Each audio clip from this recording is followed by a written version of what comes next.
Pretty girls walk like this. Talo! Saan yung team card namin dito, guys? Eto si Miss Pusa, feel ko sinungaling to. Paano masabi? Aba, 2 cents pa talaga binaba mo. Ano akala mo dito papalagan? Sige nga, subukan mo. Mag-cut ka na ng bomba, te.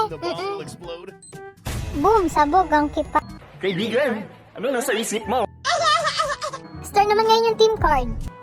3 stars. 3 stars daw, feel ko hindi. Palagan kita, be. Ramdam ko talagang hindi to stars. Oh my god, star pala talaga yun. Anyone thinking the bomb will explode? No, no, no. No. Kala mo sasabog ako, ah. Naghintay ka ba? Wala na. It's a prank. One eternity later. Oh, ano ka ngayon? Sabi mo kanina, sabog na ako, di ba? Eh, ba't mas mauna ka pa sa akin? Okay. Dito, saan yung team card namin? Ayoko nang patagalin, kaya pagbaba pa lang ni Mr. Fox, pinalagan ko na agad. O, di ba? Hindi nga, san. Naamoy ko talaga pagkasinungaling mo, B. Ikat mo na yan, parang hindi na grade 2.